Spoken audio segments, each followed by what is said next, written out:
Shane Center. I've had a wonderful time working with your kids this week, along with Alex Armstrong, who's backstage right now getting them all ready. A few reminders before we start. Please shut off your cell phones. You don't want to be that parent. No flash photography because they turn into deer on stage when you do that. So please turn off those. I just want a few things. Some of you guys who don't know this program, we had auditions for the kids at 10 o'clock on Monday morning this week. They had a 2-hour audition. We've done 18 hours of rehearsal. That's it. 18 hours in 5 days, and we have a show for you guys. These kids have been wonderful this week. It's been such a great week to work with these kids. Always is with the homeschool kids. But how about we give those guys one big round of applause. Get them ready.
All right, let her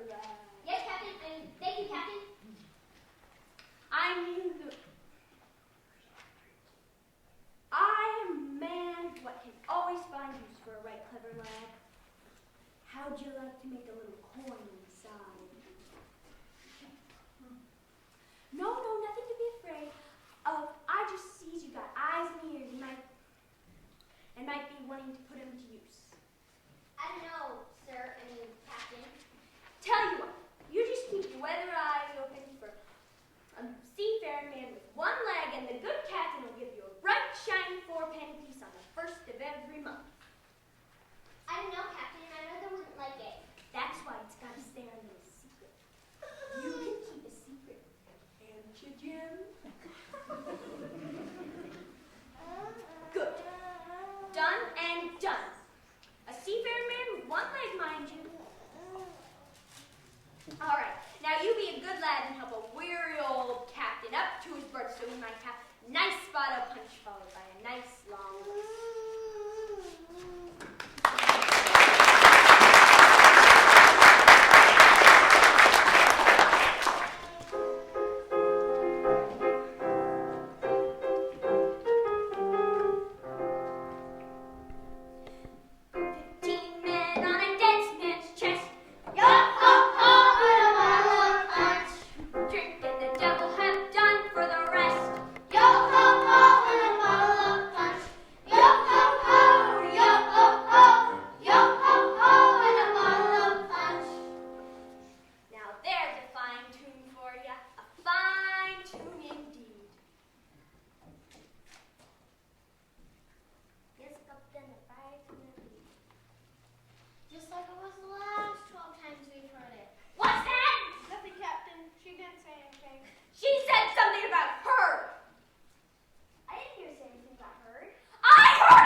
excitement for one evening. Thank you. You two can finish up the form and you can head off to bed. Yes, Mother. Good night. Good night.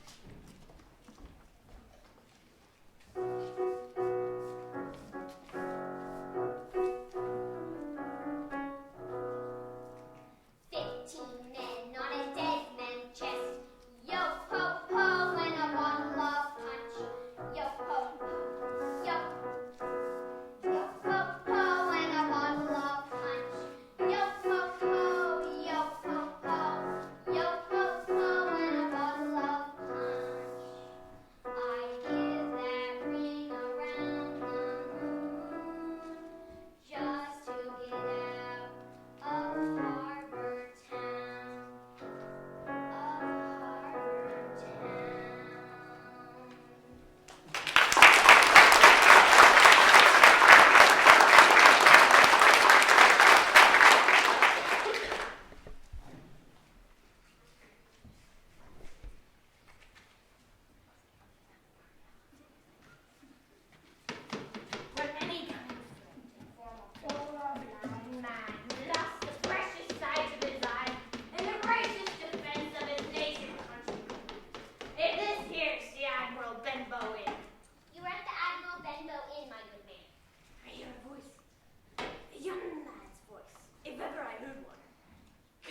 I'll do this.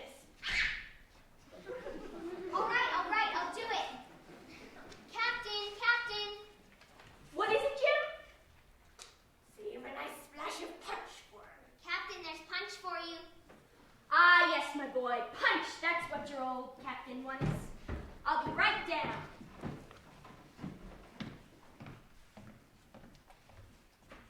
Now. Here's a friend for you, Captain. Now, captive, stay where you are. I can't see, I can hear a finger stirring.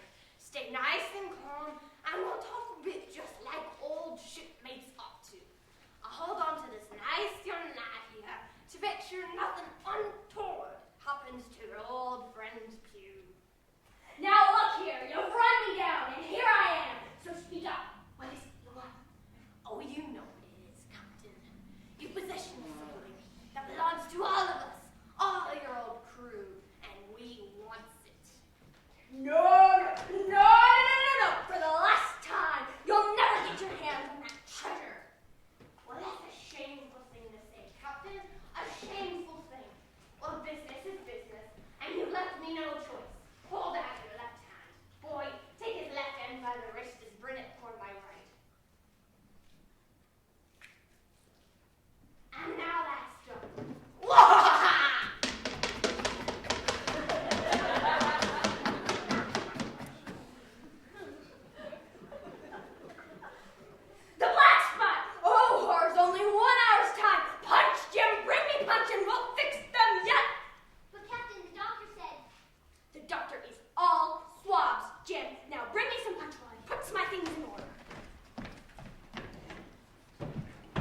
brings in one of the richest men of England.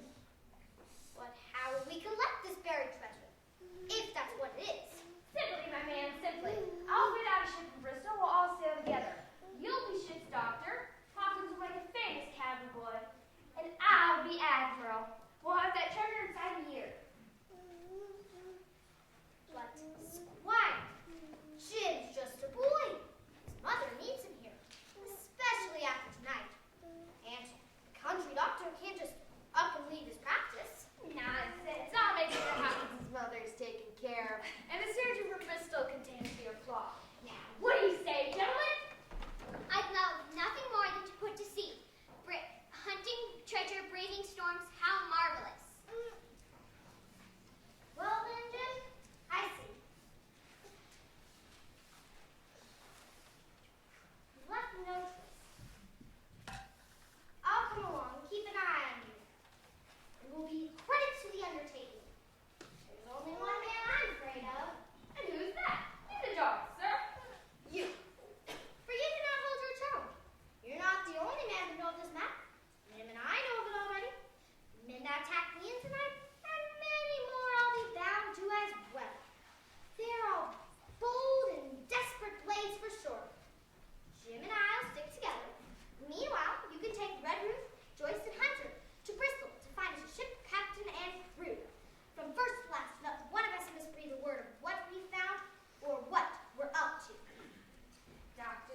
century service under Admiral Hawke.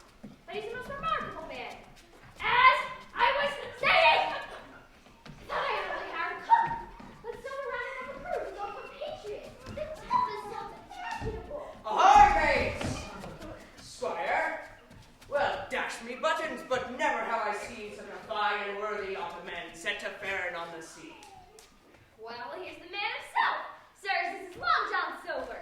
Mighty pleased to make your acquaintances. Have you seen the ship, gentlemen? Oh, Admiral Hawke himself would be lucky to sail on such a fine vessel. Shall I appoint nearer the wind that a man has a right to expect of his own married wife? Likewise, Mr. Silver. I'm Dr. Larsley, ship's doctor. And I, for one, had never seen the Hispaniola, but wish to see her immediately. Shall we all go? You'll have to excuse me, Doctor, but I have some loose ends to tie up at the pub before I board. It would be a quick business if I had a lively hand to aid me. Jim would certainly lend a hand. What do you do? Are you sure you're not needed aboard? No, run along to Silver. We'll see you both aboard shortly.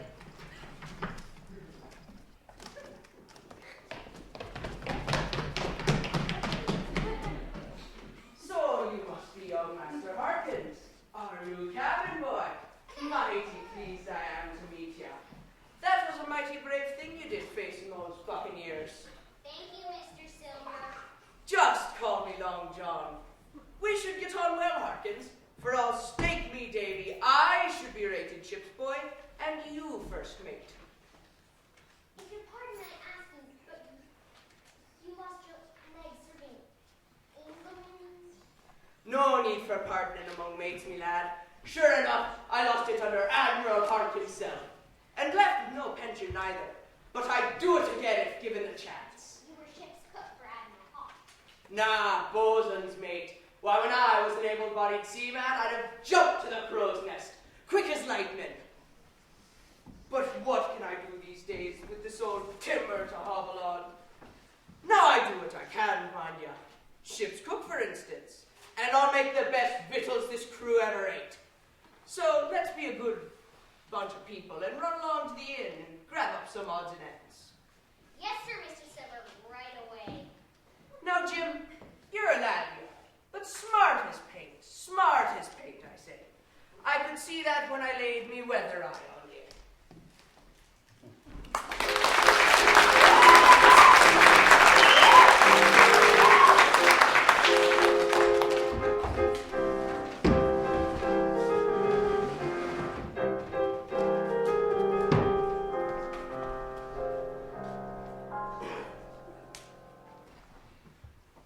Well, Doctor, what have you to say about our Mr. Silver? Seems like a good enough fella. A good enough fellow? He's a prince, my man, a prince! Yes, Mr. Earl, what is it? Captain Smollett, sir, asking to speak with you. I'm always at the captain's orders. Show him in. That's our first mate, Mr. Earl. He's a bit of a stoic, but seems like a sound enough man.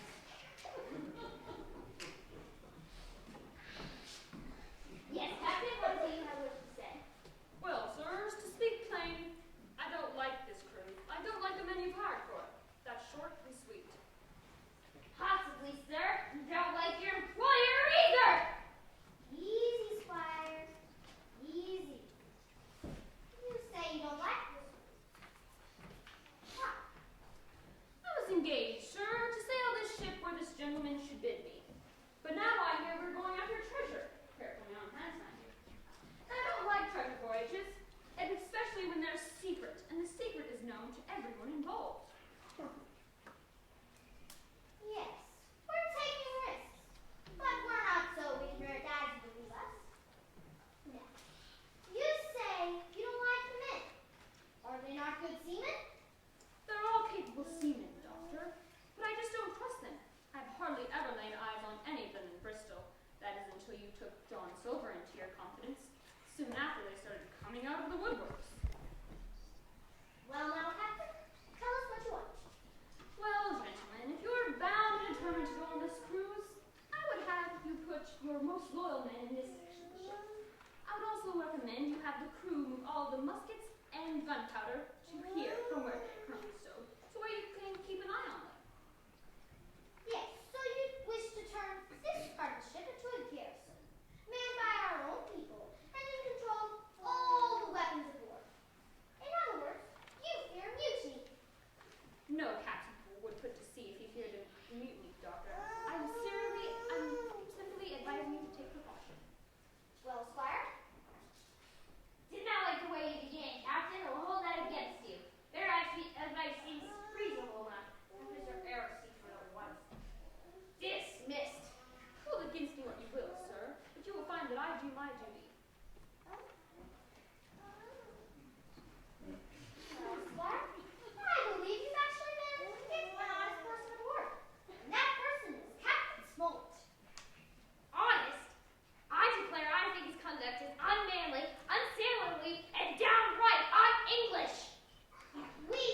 you'll never get. It's nothing, Barbecue. Mind your own business. No need to be harsh with me. Old Barbecue wants to help keep this voyage running smooth. Seems to me our Mr. Arrow's a wee hard on you boys. I was quartermaster once myself, of a fine ship. Perhaps I could talk some sense into our Mr. Arrow and see if I can't get him to see things your way a bit. Would that settle ye? I'd like a bit more than a word with Mr. Arrow.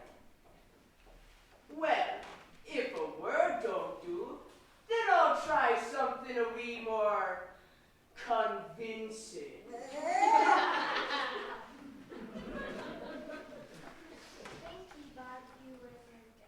That's ye are, lads. Now get back to work. Keep an even keel, and I'll see to it we end this cruise. Rich men. Arr!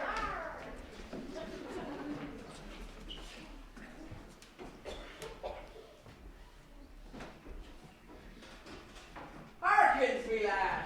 Come and have a yarn with John. Nobody more welcome than yourself, my son. Sit down and hear the news. I put on the barrel. It's Morgan's birthday today. Is that what the apples are for? Sure as shooting, but you're a quick study. The squire, bless his soul, see fit to put on a barrel of apples on any fellow's birthday. Right good for moralities. Have one. Thank you. What's wrong, Long John? Well, it's our Mr. Arrow, Jim. He's working so hard getting the boat fitted out in ship shape, he's hardly had a moment's enjoyment in weeks.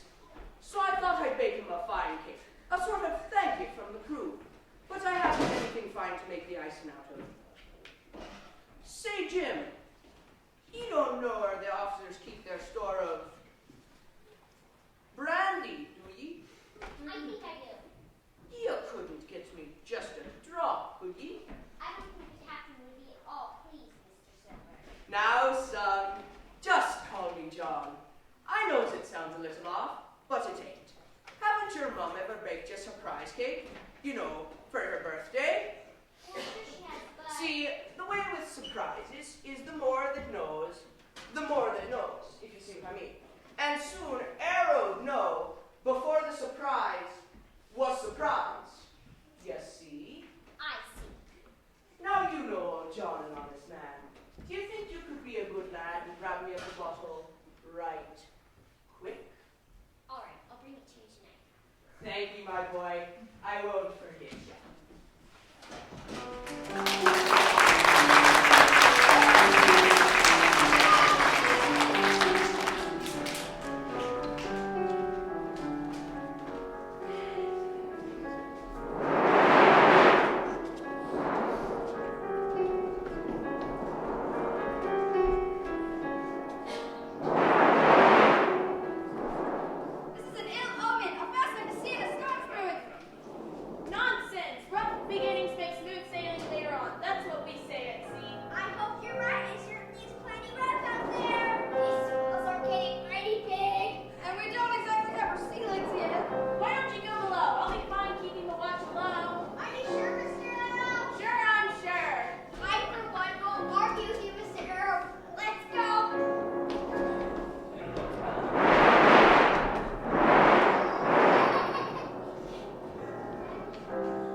down near his berth. Now, old John is no snoop, mind ya, but I felt obliged to tell ya. I'll leave you to make up your minds yourselves. Thank you, Silver. Anything else? No, I just thought I'd let you know. Evening to you, sirs. Well, that seems to settle that. Frederick, please be sure to lock the cabinet at all times. This is a precaution. Yes, sir. What a shame about Arrow. Indeed. At least John Silver is proven to be the honest man he seems. I wonder.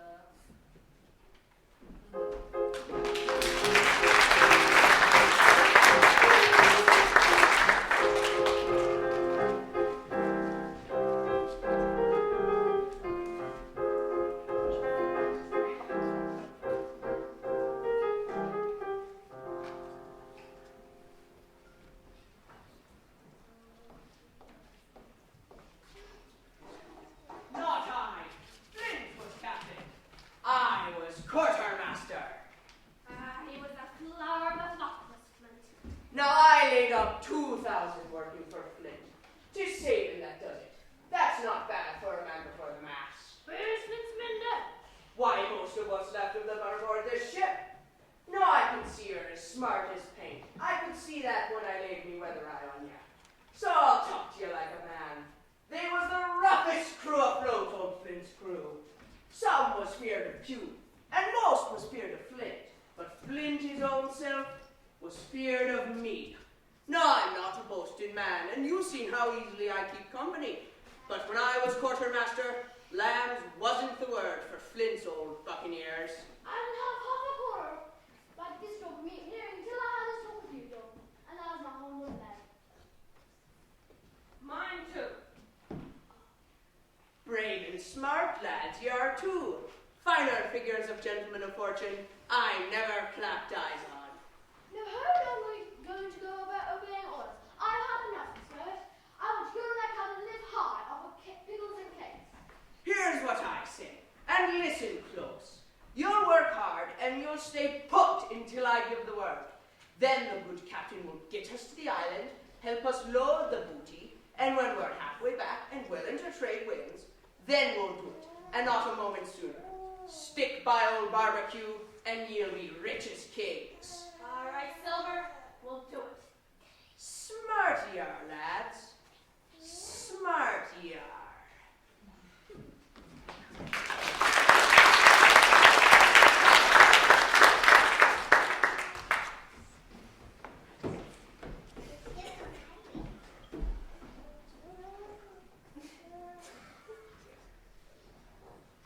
Now, Hopkins, you have something to say. Speak up. I was getting an apple from the barrel when I overheard Long John Silver and two other men planning to mutiny take the treasure for themselves.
Harkins, me lad.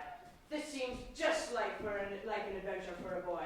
Why, when I was your age, I'd be climbing those trees and hills till sundown. I think I'll stay aboard. There's some work the doctor wants me to do. Well, that hardly seems fair, what with your work in the voyage as hard as any man before the mast of this vessel. Suit yourself, though. I don't know about this, John. It seems fishy to me. Maybe they're on to us. Maybe so. Perhaps one of ye lovers blabbed it. I figured on that. That lad Harkins nabbed up the map before Pew could catch hold of it. I reckon Harkins has seen enough of the map to get us near the spot. Then what do we do? We gets the treasure while on leave, then ransoms the boy back in exchange for the ship. We're ready to go ashore. Harkins, me lad! Come here a minute, would ya? I need you to do something for old John in the galley today. Yes, John?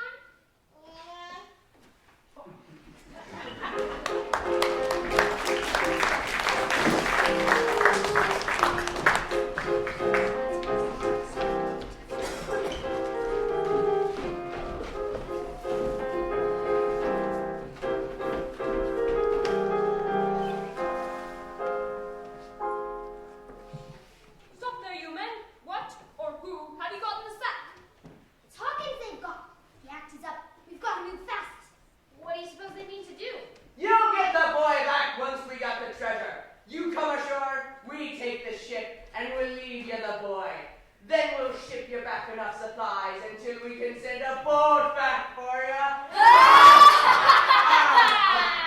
They won't send a boat for us, that's for sure. We need a new plan. I suggest we try to find treasure first. We can beat them to it. We'll see if we can strike up a better bargain. Agree. Let's move, gentlemen. Time is of the essence. Please will you let me out of the sack? I can hardly breathe. Easy now. I'll let you out, but don't you run. See, I wouldn't lay a hand on your head. I like you, Jim, but some of these old salts mightn't understand if you tried running off. And old John's not as fast as some these days.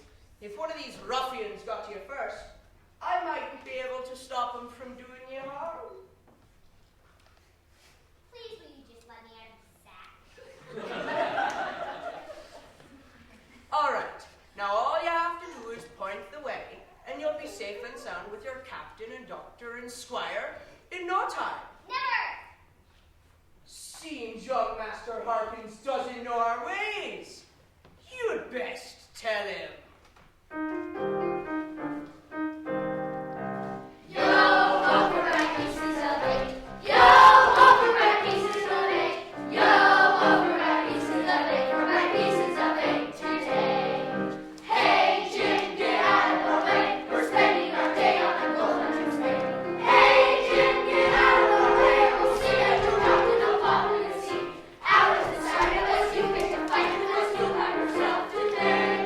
Left, right, left.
mouthful of mozzarella. Oh, I love cheese. Really, I do. Excuse me, but who are you? I am poor Ben Gunn, and Ben Gunn hasn't spoke with the soul these 3 years. 3 years? Were you shipwrecked? Nay, marooned I was, and lived off of goats, berries, and oysters. But my heart is sore for a civilized diet. You mustn't have a piece of cheese about you. Many sinners have dreamed of cheese. Toasted mostly. And woke up here again. If I ever can get aboard again, you shall have cheese by the stone. Ever get aboard again? Why now? Who's to hinder you? Not you. What's your name, mate? Jim Hawkins, sir. Well, Jim, I'll confess. I've lived a rough life and wronged many, but I started out fine. I have a pious mother, remarkably pious. I'm sure she was. Me mother predicted the whole thing she did. She said it'd never come to a good end. She was right, as you can see. But here on this lonely island, I had a chance to molt over. And I've back on to piety. I'm bound I'll be good from now on. Sure. Sure as salt, Jim. And as a show of faith, I'll let you in on a little secret, Jim. I'm rich! Rich as kings has been done! Rich, how so? Rich! Rich, I tell you! You bless your stars, you're the first that's found me.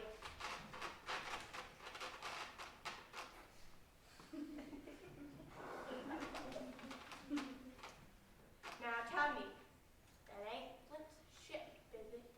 No, Flint is dead, but some of his old hands sailed on board and now brought to me. They're after Flint's treasure, and the good officers and myself are in a pinch, and I have no idea where my friends are. We'll find your friends, we will. And more besides, did you say you have cheddar and Swiss by the stone? All kinds.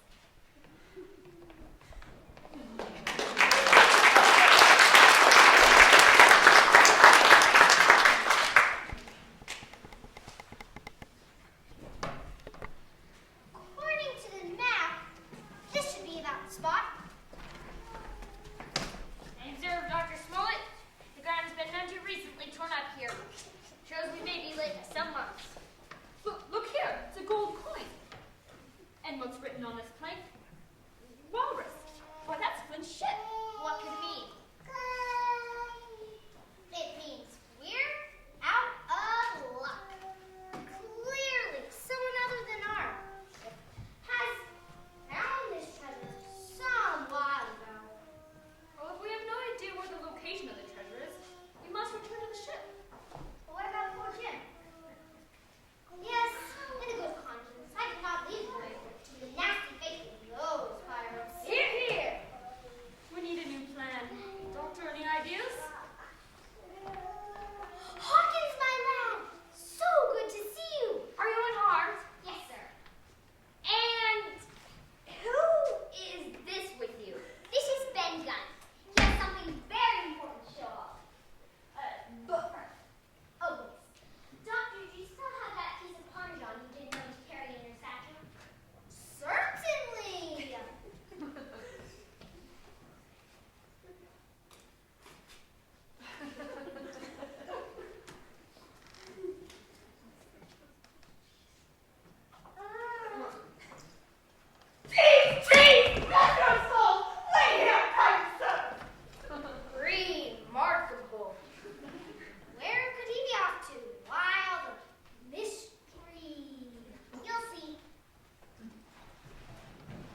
yourself wouldn't leave us here alone and unprovisioned.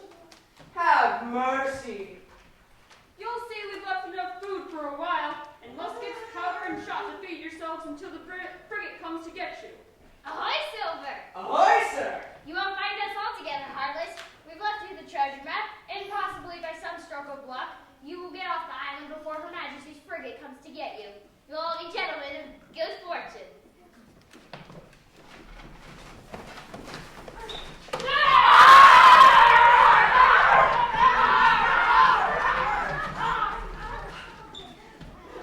Doctor! No, I'm no coward. No, not I. Not so much, but surely you have to give me something to go on. You won't forget the good I've done. Not any more than you'll forget the bad. But please, give me something to go on, for the sake of mercy. Gone, Silver! You're a prodigious villain and imposter. A monstrous imposter, sir! And you'll go to your peace without my blessing.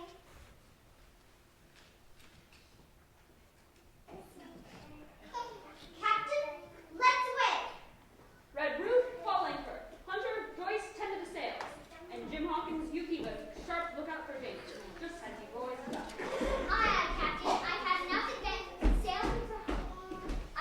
adventure for now, and I only long to see peaceful harbor town and my dear mother once again. For home! For home!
But give these guys one more round of applause. They did this in 5 minutes.